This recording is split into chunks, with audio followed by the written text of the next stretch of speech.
인간이 하는 모든 활동의 근본에는 호흡이 존재한다. 호흡이 바뀌면 인생이 바뀐다.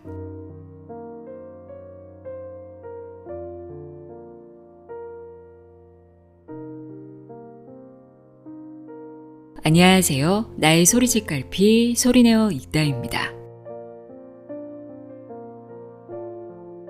우리 인간은 하루에 약 2만 번 이상 호흡한다고 합니다.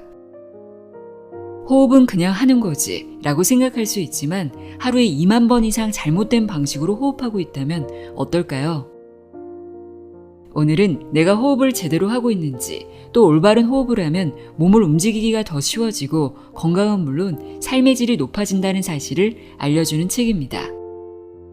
호흡이 바뀌면 인생이 바뀐다고 이야기하는 오누키 타카시의 호흡력이야말로 인생 최강의 무기이다입니다.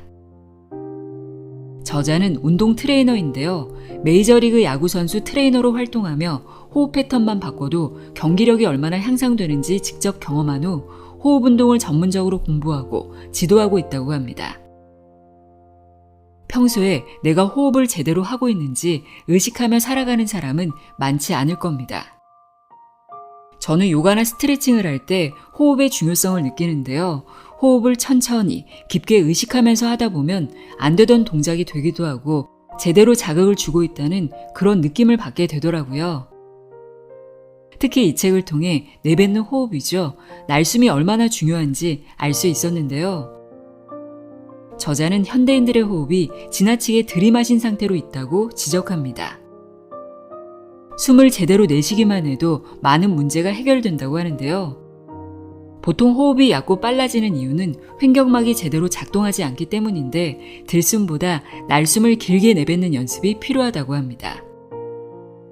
호흡이 빨라지거나 불안정할 때 날숨을 한번 길게 내쉬어 보세요. 부교감 신경이 활성화되면서 몸과 마음이 편안해지는 것을 즉각적으로 느낄 수 있는데요. 이처럼 우리 몸에서 자율신경계의 작동 중에 유일하게 의식하며 조절할 수 있는 것이 호흡입니다. 하루 2만 번 이상 하고 있는 호흡을 제대로만 한다면 삶의 질이 좋아질 수밖에 없겠죠.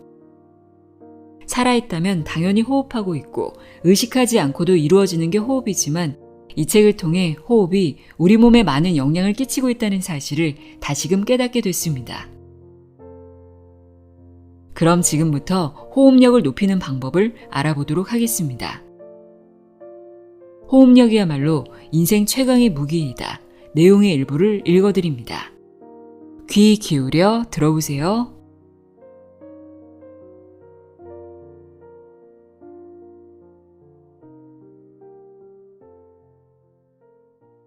환경이 호흡을 힘들게 한다. 대부분의 현대인들이 몸에 상당한 부담이 되는 호흡을 하고 있다. 그러면 현대인들은 왜 호흡을 제대로 할 수 없게 되었을까?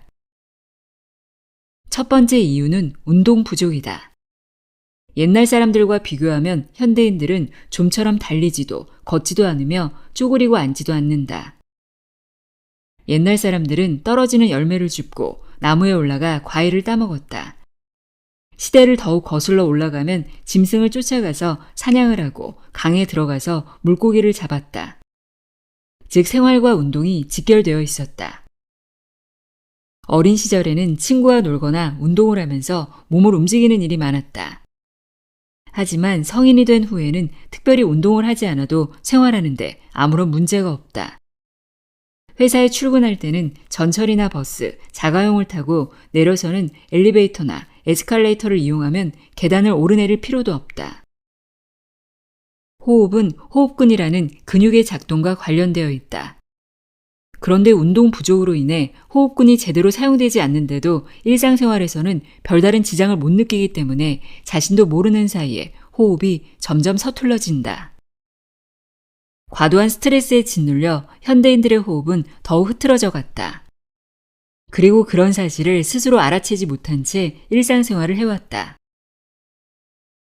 나는 체육관에 오는 고객들에게 쪼그리고 앉거나 네 발로 기어가도록 동작을 주문하기도 한다. 쪼그리고 앉거나 기어가는 동작은 숨을 제대로 내쉬지 못하면 할 수 없다. 예를 들어 물이 가득 들어있는 페트병을 떠올려 보자. 이것을 억지로 비틀려고 하면 꿈쩍도 하지 않는다. 하지만 많이 물을 뺀 다음 공간이 생긴 페트병은 쉽게 비틀 수 있다. 우리 몸도 같은 원리다.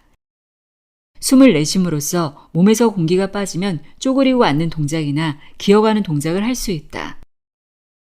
옛날 사람들은 일상생활을 하면서 자연스럽게 이런 동작을 했지만 지금은 굳이 하지 않아도 살아갈 수 있다. 그러다 정신을 차려보면 숨을 제대로 내쉬지 못해 부담스러워진 호흡 때문에 허리나 어깨 혹은 무릎 통증을 안게 되는 경우가 있다. 그래서 우선 제대로 된 호흡을 하기 위해 컨디셔닝을 할 필요가 있다. 보상을 받아들인 부분에 이상 상태가 나타난다. 얼마 전 어느 보이스 트레이닝 강사와 대화를 나눴는데 그는 기술적인 면에서 향상되지 않은 학생들은 대체로 자세에 문제가 있습니다. 라는 조언을 해주었다. 그의 말에 따르면 기술적인 부진을 겪고 있는 학생에게는 자세 측면에서 어깨가 올라가 있거나 허리가 굽어 있는 등 몇 가지 패턴으로 분류되어 증상이 나타난다는 것이다. 과연 프로는 세심한 부분까지 주의 깊게 관찰하는구나 라는 생각이 들었다. 몸에 통증을 안고 있는 경우 자세만 봐도 아는 사람은 안다. 자세는 보상이라는 패턴으로 나타난다. 보상이란 무엇인가로 대체하려는 것이다.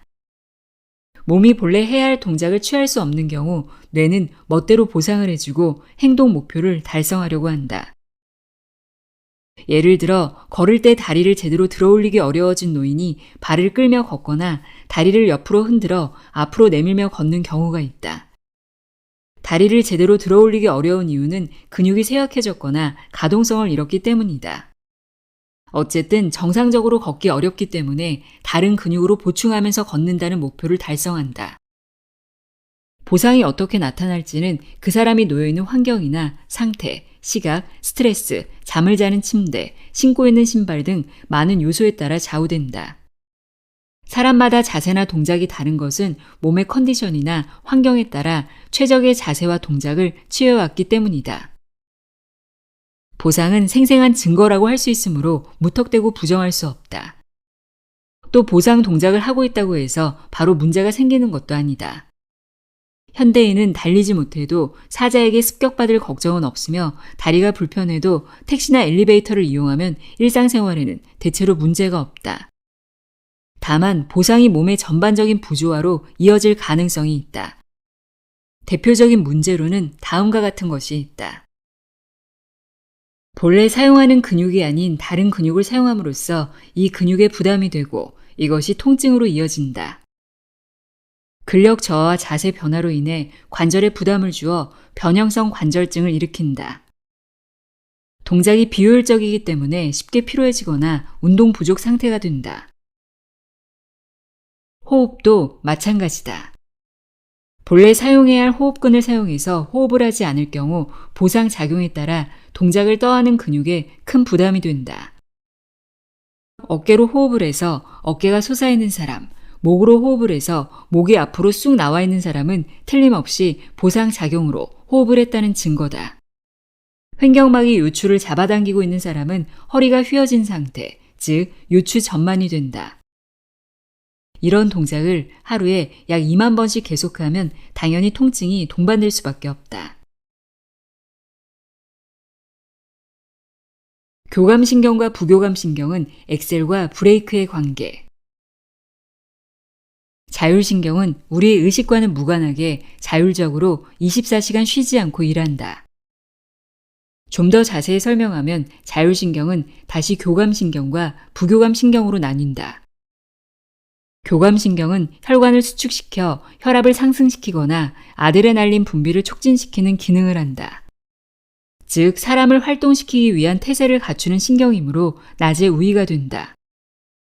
한편 부교감신경은 위와 장을 촉진하고 심장 박동수와 혈압을 낮춰서 심신을 쉬게 하는 기능을 한다.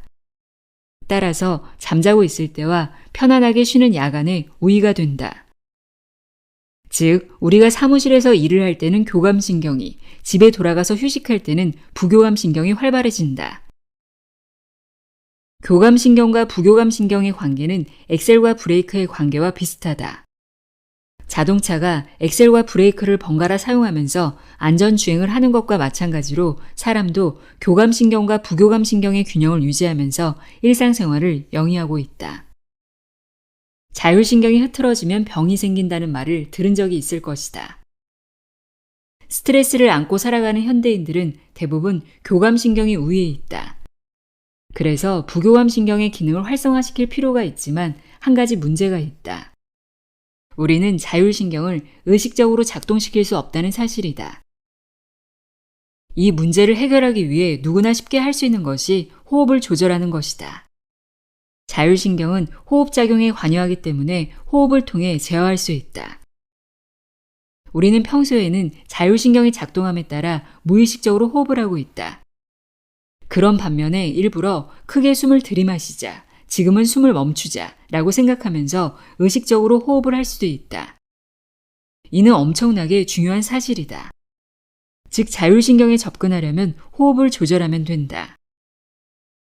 구체적으로는 숨을 들이마시는 것은 교감신경, 숨을 내쉬는 것은 부교감신경과 관련된다. 즉 몸을 부교감신경 우위를 유지하기 위해서는 숨을 내쉬는 시간을 길게 유지하면 된다. 숨을 제대로 내쉬기만 해도 많은 문제가 해결된다. 상황에 맞는 호흡을 할 수 있을까? 내가 세미나에서 호흡을 주제로 강의할 때면 사람들은 제일 먼저 이런 질문을 한다. 올바른 호흡이란 어떤 호흡을 말합니까? 왜 그런 질문을 하는지 충분히 이해한다. 많은 사람들이 호흡법의 정답에 대해 배가 땡땡처럼 움직이고 땡땡 같은 자세를 취하고 땡땡처럼 숨을 들이쉬고 내쉰다라는 이상적인 모습을 요구한다. 하지만 잠시 생각해보자. 이상적인 모습을 요구할 때는 그것이 유일한 정답이며 그 외의 모습은 틀렸다고 생각하기 쉽다. 하지만 어떤 호흡이든 정답일 수 있고 어떤 호흡이든 오답이 될 수 있다. 그게 무슨 말이지? 라고 의아해하는 사람도 많을 것이다. 내가 말하고 싶은 것은 상황에 따라 호흡을 할 수 있는 것이 중요하다는 것이다. 예를 들어 당신이 중요한 거래를 하러 가는 도중에 차량 문제로 전철이 멈춰버렸다고 하자. 그런데 3분이 지나도 5분이 지나도 움직일 기미가 보이지 않는다. 당신은 점점 초조함을 느끼기 시작할 것이다. 큰일이네. 이대로 기다리다 지각하고 말 거야. 다행히 잠시 후 전철 운행이 재개되었지만 목적지역에 도착하니 약속 시간까지 얼마 남지 않았다. 시간을 확인하자마자 당신은 상대방의 사무실을 향해 필사적으로 뛰어간다. 평소에 운동 부족이 원인이 되어 흐느적거리며 달리지만 어쨌든 시간에 빠듯하게 도착했다. 다행히 약속 시간에 늦지 않았다. 이때 당신의 호흡은 어떤 상태일까? 심장은 두근거리고 헐떡거리며 하하 하고 거친 호흡을 반복해서 내쉴 것이다. 가슴이 팽창하고 갈비뼈도 벌어진 상태이므로 일단 공기를 넣기 위한 부자연스러운 호흡을 한다. 하지만 이런 경우 그런 부자연스러운 호흡이 필요하다. 오히려 이런 상황에서 어깨를 아래 위로 들썩이는 다소 요란스러운 호흡을 할 수 없다면 그게 더 문제다. 필요한 경우 숨을 멈추는 능력도 중요하다. 예를 들어 거리를 걸어가다가 담배를 피우는 사람과 스쳐 지나가는 경우가 있다. 이때 순간적으로 숨을 멈추지 못한다면 담배 연기를 많이 마실 수밖에 없다. 걸으면서 동시에 숨을 쉬다가 순간적으로 호흡을 멈추고 담배 연기가 닿지 않을 때까지 재빨리 지나가야 한다. 상당히 힘든 일이다. 하지만 비상시에는 비상시에 맞는 호흡을 해야 하는 법이다. 이에 비해 평상시에 일을 하다가 어깨를 들썩이거나 잠시 바닥에 떨어져 있는 물건을 줍거나 할 때 숨을 멈추면 문제가 된다. 호흡법에서 정답이란 상황에 잘 맞춰서 호흡을 하는 것이다. 이것을 중립성이라고 한다. 중립성이란 간단히 말하면 어느 쪽으로도 갈 수 있는 능력이 있다는 뜻이다. 반대로 중립성을 잃은 잘못된 호흡이란 한쪽으로 치우친 호흡을 말한다. 따라서 호흡에 절대적인 정답이 있다고 단언할 수는 없다. 심신에 부담을 주지 않는 호흡에는 몇 가지 포인트가 있다. 이제부터 자세히 살펴보자. 대부분의 사람들이 숨을 너무 들이마시고 있다. 호흡을 할 때 많은 현대인들에게 공통된 문제점이 있다. 바로 숨을 들이마시는 시간이 길다라는 점이다. 말하자면 숨을 제대로 내쉬지 못하는 사람이 많다는 뜻이다. 자율신경과 호흡의 관계에 대해 설명했는데 숨을 들이마시는 시간이 길어지면 교감신경이 우위가 되어 항상 긴장한 상태에 빠져 있다. 또 pH, 수소이온 농도지수 균형이 무너지면 몸 조직은 염증이 발생하기 쉬운 상태가 된다. 피부염을 일으키기 쉽고 위장과 소화기관에 문제가 자주 나타나는 것도 숨을 과하게 들이마시기 때문이다. 교감신경 우위가 되면 통증을 쉽게 느끼는 과민한 상태가 된다. 몸에 어떤 문제가 발생하면 바로 통증을 느끼고 병원이나 클리닉으로 쫓아가는 행위를 반복한다. 즉, 염증이 발생하기 쉬운 몸이 되고 몸에 문제가 발생하고 통증을 쉽게 느끼므로 몸의 이상 상태를 자주 느끼게 된다 라는 악순환이 정착되는 것이다. 실제로 통증을 느끼면 곧바로 휴식을 취해야 하지만 현실적으로는 쉬운 일이 아니다. 매일 해야 할 바쁜 업무와 인간관계에 대한 부담 같은 것들이 쉴 틈을 주지 않기 때문이다. 예전에는 퇴근을 하면 일에 대한 부담감에서 일단은 해방되었다. 하지만 지금은 스마트폰으로 밤이든 휴일이든 상관없이 메일이나 메신저로 업무와 관련된 연락이 당연한 듯이 들어온다. 침대 속으로도 스마트폰을 가지고 들어가서 블루라이트를 받으며 이 상태로 취침을 하기 때문에 당연히 잠도 얕아진다. 그리고 다음날 아침이 되면 또 일찍 일어나 붐비는 지하철을 타고 흔들리면서 출근한다. 생각만 해도 스트레스가 쌓인다. 쌓인 스트레스를 빨리 해소하려고 술을 마시면 결과적으로 몸에는 더 많은 염증이 발생한다. 서투른 호흡을 하기 때문에 제대로 쉬지 못하는 걸까? 아니면 쉬지 못해서 호흡이 서툴러진 걸까? 닭이 먼저냐 달걀이 먼저냐라는 이런 딜레마에 빠지면 좀처럼 벗어나기 어렵다. 먼저 내가 숨을 너무 들이마시고 있다는 사실을 깨닫는 것이 중요하다. 숨을 너무 들이마시면 안 되는데 라고 나 자신을 부정할 것이 아니라 요즘 바빠서 숨을 너무 들이마셨나 봐 라고 자신의 성실한 모습을 인정해 주는 것이다. 그런 다음 자신이 숨을 제대로 내쉬고 있는지 생각해 보자. 심호흡을 하면 안 돼? 심호흡이라고 하면 양손을 벌리고 숨을 깊이 들이마신 뒤 훅 하고 내쉬는 것을 본 적이 있을 것이다. 바로 이것이 문제다. 숨을 너무 많이 그리고 크게 들이마시기 때문이다. 결과적으로 내쉬는 것보다 더 많이 들이마시는 것이 문제다. 내가 세미나에서 숨을 크게 내쉬세요 라고 하면 대부분의 사람들은 일단 숨을 깊이 들이마신다. 심호흡을 하려고 하는 게 분명하다. 갑자기 숨을 내쉴 수 있는 사람은 극소수다. 제 말은 숨을 깊이 들이마시는 게 아니라 내쉬라는 뜻이었어요. 네, 확실하게 내쉬었는데요. 아니, 지금 들이마셨잖아요. 일단 들이마셔야 내쉴 수 있으니까요. 대화가 이런 식으로 흘러가는 경우가 많다. 나는 사람들이 이미 숨을 지나치게 들이마셨다는 걸 알기 때문에 내쉬라고 말한 것이다. 하지만 사람들은 숨을 들이마셔야 내쉴 수 있다는 생각에 대부분 사로잡혀 들이마시기에만 너무 집중한다. 갑자기 숨을 들이마실 수는 있지만 갑자기 숨을 내쉬지는 못한다. 바로 이것이 숨을 너무 들이마시고 있다는 증거다. 숨을 내쉬기 전에 들이마시고 싶은 것은 이산화탄소에 대한 내성이 낮기 때문이다. 평소 숨을 너무 들이마신 상태로 있으면 이산화탄소에 대한 내성이 떨어져서 이산화탄소에 과민하게 반응하게 된다. 따라서 몸에 이산화탄소가 너무 많다고 센서가 반응해서 숨을 들이마셔라라는 명령을 계속 내리는 것이다. 이산화탄소에 대한 내성이 낮아진 이유는 스트레스나 과음 등 다양한 이유가 있다. 따라서 심호흡이 나쁜 것이 아니라 엄밀하게 말하면 지나치게 들이마시는 심호흡을 하지 말라는 뜻이다. 깊이 내쉰다는 의미가 포함되어 있는 심호흡이라면 인정할 수 있다. 지금 갑자기 숨을 내쉴 수 있는지 시험해 보자. 숨을 완전히 내쉰 뒤에도 곧바로 들이마시지 말고 한두 템포 쉬는 것이 좋다. 단적으로 말하면 숨을 내쉰 뒤 그대로 20초 정도 숨을 멈추는 방법도 괜찮다. 걷고 있을 때라면 숨을 내쉰 뒤 10걸음 정도 숨을 멈추고 걷는 것도 괜찮다. 예를 들어 집에서 역을 향해 걸을 때 숨을 내쉬고 10걸음 정도 걸어가 멈춘 뒤 들이마신다.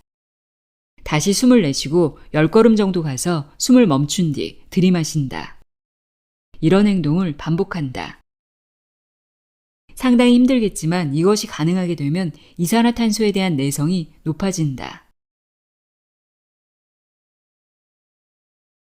지금 당장 멈춰야 할 최악의 호흡법. 또 한 가지 나쁜 호흡으로 들 수 있는 것이 구강호흡이다. 입을 벌린 채 호흡을 반복하는 행위는 인체에 엄청난 문제를 발생시킨다. 지금 당장 멈춰야 한다. 그러면 구강호흡을 하면 어떤 문제점이 발생할까? 첫째, 면역력의 저하를 초래한다. 호흡이 코를 통하지 않는다는 것은 코가 지닌 여과작용이 사용되지 않는다는 것을 의미한다. 입으로 호흡하면 세균이나 바이러스가 몸에 들어가기 쉬우므로 결과적으로 감기나 질병을 일으키기 쉽다. 또 입으로 호흡하면 많은 공기가 들어오므로 폐속과 외기의 기압이 같아진다. 결과적으로 횡격막을 움직이지 않아도 호흡을 할 수 있기 때문에 내장이 움직이지 않아 기능이 저하되고 교감신경 우위도 해소되지 않는다. 일산화질소는 혈관 확장, 체온 상승, 분비계와 면역계 및 생식기관의 기능 향상, 긴장 완화 효과 등에 작용을 한다. 그런데 구강호흡을 하면 비강에서 분비되는 일산화질소를 폐 안으로 충분히 빨아들이지 못한다. 또 비강호흡은 구강호흡보다 최대 20% 더 많은 산소를 흡입할 수 있다고 한다. 일상적으로 구강호흡을 계속할 경우 결과적으로 혈관이 확장되지 않아 면역력이 저하되고 생식기능도 저하될 수 있다. 혈관이 확장되지 않으면 심장질환과 뇌졸중의 위험도 높아진다. 내가 관찰한 바에 따르면 5, 60대 경영자 대부분이 구강호흡을 하고 있다. 경영자들은 바쁜 업무에 쫓기는 데다 직원들의 생계까지 부담하고 있는 입장이므로 큰 스트레스를 받는다. 게다가 회의나 접대 등으로 술을 마실 기회도 많다. 술을 마시고 귀가해서 입을 벌린 상태로 코를 엄청나게 골면서 잠을 잔다. 이런 식의 패턴이 반복되면 당연히 피로가 풀리지 않는다. 술을 마시는 것은 괜찮다. 술을 마신 날 밤에는 수면이 부족하고 부자연스러운 호흡을 하는 것도 괜찮다. 다만 그 원래 상태로 돌아가야 한다. 우선 자신이 구강호흡을 하고 있다. 숨을 너무 들이마신다는 사실을 인식해야 한다. 치과 위생사들에게 들은 말을 소개한다. 누군가에게 갑자기 어젯밤에 뭘 먹었어? 라는 질문을 받는다고 할 경우 우리는 어떤 대답을 할지 잠시 생각하게 된다. 이때 입이 열려 있다면 아마도 입호흡을 하고 있을 가능성이 높다. 구강호흡을 할 경우 확인해야 할 것이 혀의 위치다. 원래 위턱에 붙어 있어야 할 혀가 떨어져 있으면 아래턱의 무게에 실려 입이 벌어진다. 코로 호흡을 하는 사람도 혀의 위치가 떨어져 있는 경우가 있다. 잠을 잘 때 혀가 떨어져 있으면 기도가 막혀버린다. 기도가 막히면 좁아지므로 코골이를 하거나 무호흡이 되기 쉬운 단점이 있다. 수면의 질도 크게 저하된다. 구강호흡을 방지하기 위해 잠잘 때 입이 벌어진다면 입술에 테이프를 붙이는 방법을 이용해도 된다. 코호흡 유도 테이프, 입벌림 방지 테이프 등의 명칭으로 다양한 상품이 판매되고 있다.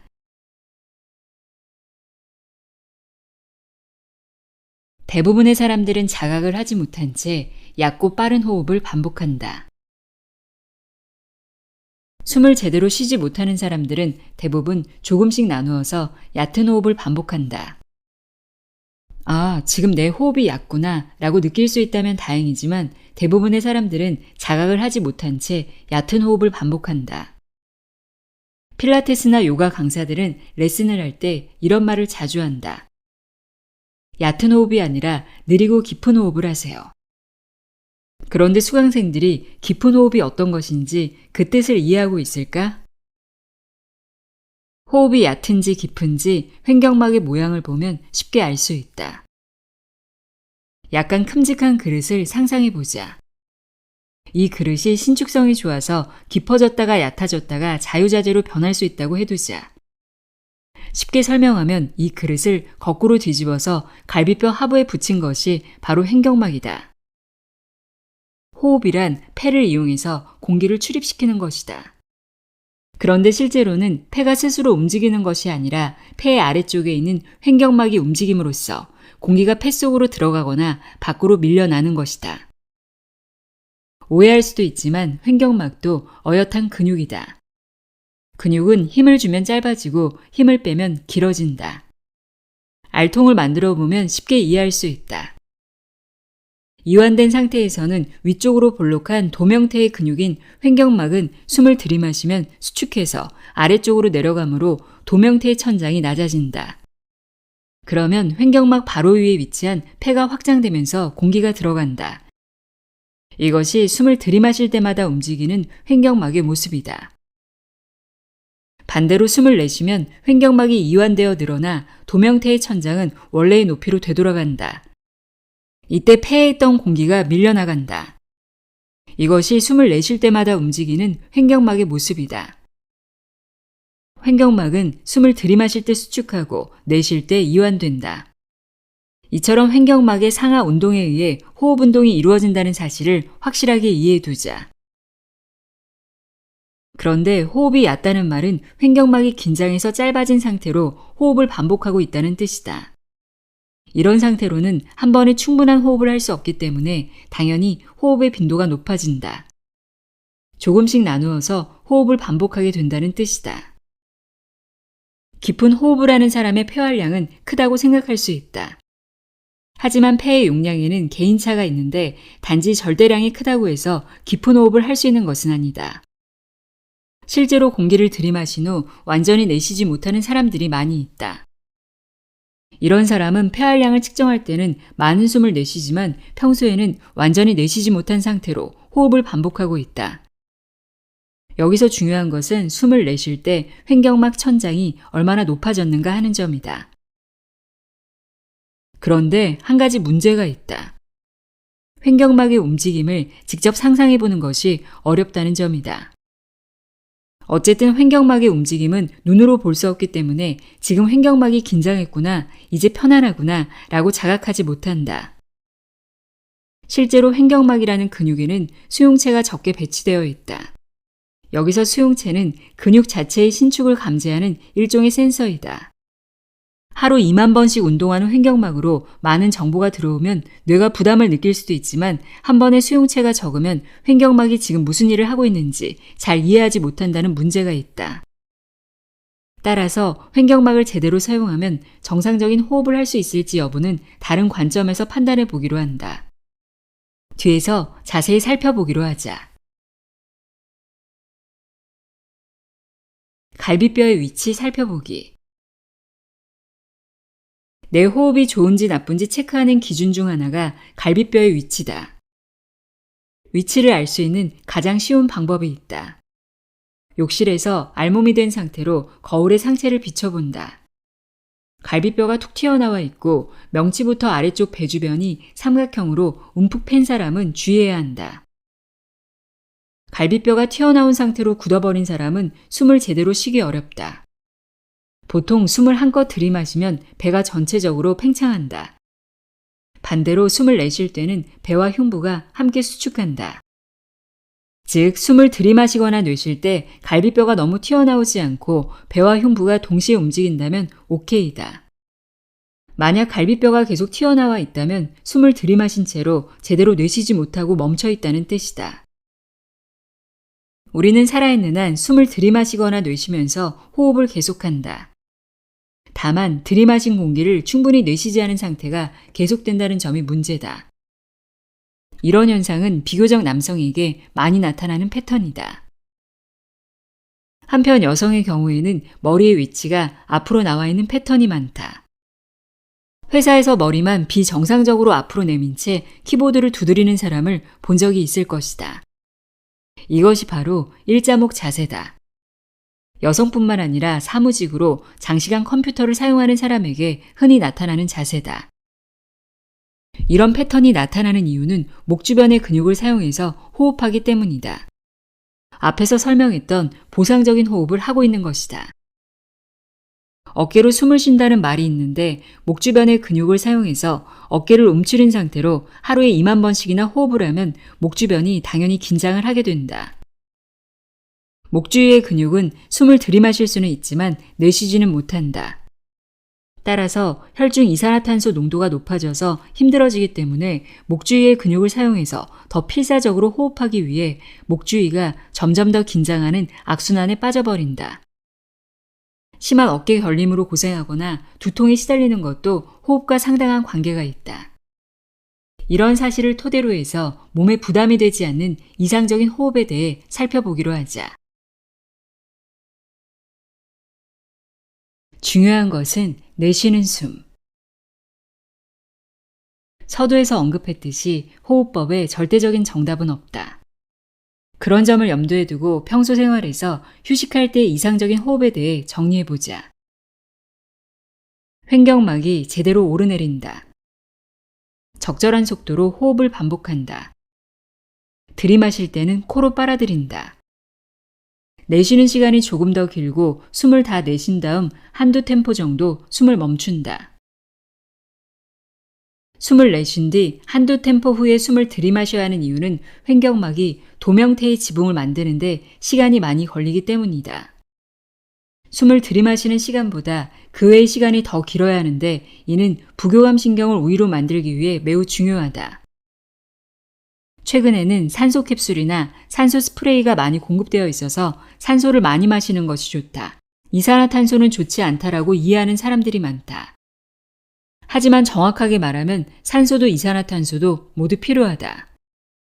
몸에 이산화탄소가 너무 많으면 세포에 악영향을 초래하지만 적당한 이산화탄소는 필요하다. 중요한 것은 호흡을 통해 산소와 이산화탄소의 균형을 유지하는 것이다. 적혈구는 헤모글로빈이라는 단백질을 가지고 있다. 헤모글로빈은 산소를 몸속으로 운반하는 역할을 담당한다. 헤모글로빈이 산소를 몸속으로 운반해서 각 위치로 전달할 때 필요한 것이 바로 이산화탄소다. 이산화탄소가 있어야 세포 구석구석까지 산소를 공급할 수 있다. 즉 숨을 너무 들이마신 상태는 적혈구라는 트랙이 산소를 적재한 후 현장에서 하역하지 못하고 빙글빙글 돌아다니고 있는 것과 같다. 스트레스가 계속 쌓이게 되면 교감신경 우위가 되어 숨을 내쉬기 힘들어지므로 숨을 들이마신 상태에서 조금씩 얕은 호흡을 반복하게 된다. 이때 몸은 숨을 들이마신 상태로 안정을 찾는다. 즉 혈중 이산화탄소 농도가 낮은 상태에 익숙해져 간다. 이 상태에서 호흡을 천천히 하려고 하면 이산화탄소 농도가 상승하는 것을 몸이 즉시 인식하므로 들이마셔 라고 명령하고 결국 숨을 더욱 과다하게 들이마시는 악순환에 빠진다. 불안하거나 공황 상태에 있는 사람에게 흔히 나타나는 과호흡도 이처럼 숨을 심하게 들이마신 상태의 전형적인 사례다. 공황장애나 극도의 불안, 긴장 등으로 계속해서 숨을 들이마시면 혈중 이산화탄소가 적어져서 답답함을 느끼게 되어 불필요하게 숨을 더 많이 들이마시려고 한다. 그와 동시에 혈관이 수축하고 손발 저림, 근육 경련 증상도 나타나기 때문에 정신적으로 더욱 동요하게 되면서 과호흡 상태가 되는 악순환이 일어난다. 이러한 경우의 대처법으로 종이봉지를 입에 대고 한번 내쉰 숨을 다시 한번 들이마시는 방법이 있다. 이렇게 하면 혈중 이산화탄소 농도가 높아진다. 중요한 것은 숨을 들이마시는 것보다 내쉬는 것이다. 평소 의식적으로 숨을 들이마시는 시간보다 내쉬는 시간이 길어지도록 노력해야 한다.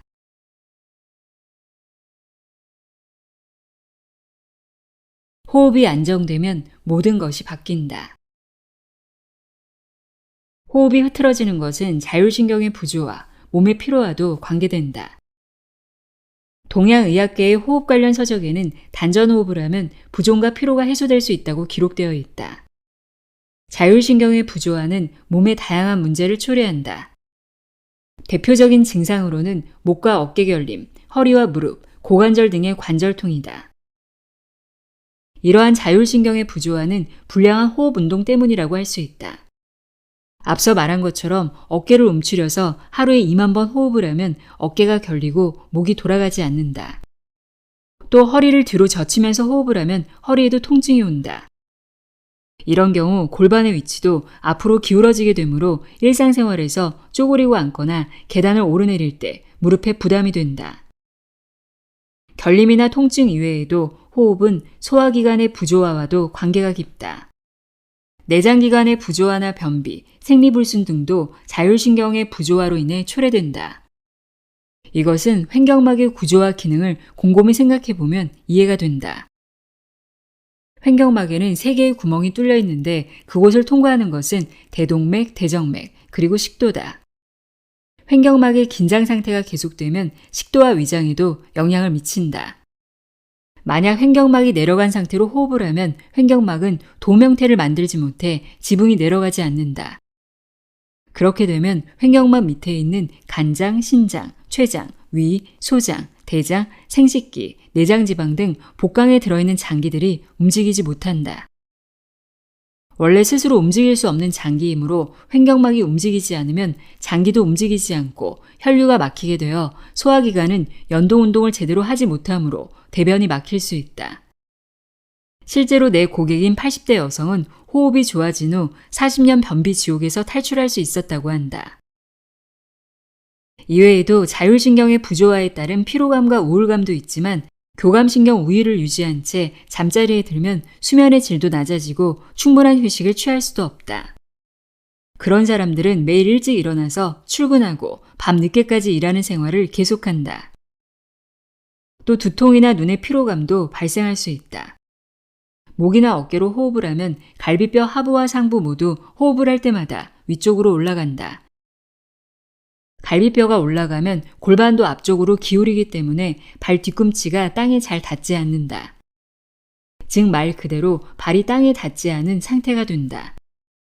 이 상태에서는 부호흡근인 목 근육을 사용해야 호흡을 할 수 있으므로 두통, 눈의 피로, 목의 통증 등이 나타난다. 이런 경우에는 일단 자신의 호흡에 관심을 가져보자. 자신의 상태를 파악할 수 있으면 대책을 세울 수가 있다. 호흡이 흐트러진 것은 몸의 부조화나 피로와 관계된다. 말하자면 호흡을 안정시키면 몸의 부조화나 피곤함도 해소될 수 있다. 일단 평소의 호흡을 안정시키는 것이 중요하다. 횡격막이 편안해진 상태에서 호흡을 하면 부교감신경이 우위가 된다. 자율신경의 부조화로 인해 발생하는 신체적 문제를 해소하려면 먼저 호흡의 이상 상태를 파악하고 즉시 호흡을 바꿔야 한다. 기본 호흡 운동 1. 역행성 호흡을 해소하는 호흡. 장점. 호흡할 때 가슴과 배가 제각각 움직이는 문제점을 해소한다. 본래 동시에 움직여야 할 가슴과 배가 제각각 움직이는 상태인 역행성 호흡을 해소한다. 횡격막에 대한 부하가 줄어들어 바르게 호흡할 수 있다. 포인트. 호흡할 때 어깨가 아래 위로 움직이거나 상체가 젖혀지지 않도록 주의해야 한다. 가슴에 올려놓은 손을 얼굴 방향으로 가져가는 것도 NG. 스텝 1. 들이마신다. 가슴과 배에 손을 올린다. 의식적으로 일정한 높이에서 앞으로 팽창되도록 하면서 코로 숨을 들이마신다. 스텝 2. 내쉰다. 가슴과 배가 일정한 상태를 유지한 채 뒤로 들숨의 2배의 시간을 들여 천천히 숨을 내쉰다. 횟수는 4에서 5회, 호흡을 2에서 3세트 실시한다. 기본 호흡 운동 2.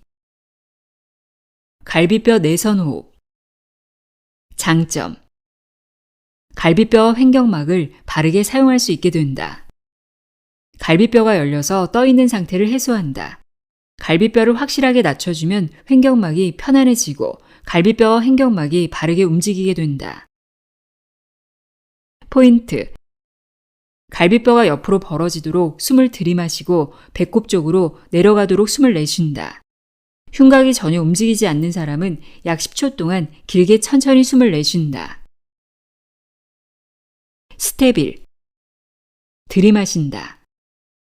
좌우 갈비뼈에 손을 올린다. 흉곽과 복강을 동시에 팽창시킨다는 생각으로 코로 조금씩 숨을 들이마신다. 스텝 2. 내쉰다. 가슴과 배가 동시에 수축하도록 숨을 내쉰다. 갈비뼈를 내림으로써 횡격막을 확실하게 움직인다. 횟수 4에서 5회 호흡을 2에서 3세트 실시한다. 응용 호흡 운동. 숨을 내쉬는 힘을 길러주는 풍선을 이용한 운동. 장점. 숨을 내쉼으로써 쉽게 스트레스를 해소한다. 풍선에 의한 부하로 숨을 내쉬는 감각을 얻을 수 있다. 또 혀가 올라가지 않으면 숨을 들이마실 수 없기 때문에 구강 기능이 정상화된다. 포인트. 숨을 내쉰 후 풍선의 입구를 손가락이나 입술, 치아 등으로 누르지 말 것. 들이마실 때는 어깨를 움츠리거나 발돋움하지 않도록 주의한다. 스텝 1. 들이마신다. 풍선을 입에 물고 코로 숨을 들이마신다. 자세는 서 있든 앉아 있든 누워 있든 상관없다. 스텝 2. 내쉰다. 등을 구부리고 입으로 숨을 내쉬면서 풍선을 팽창시킨다. 한번 숨을 내쉰 뒤 3초에서 5초 숨을 멈추고 스텝 1, 2를 반복한다.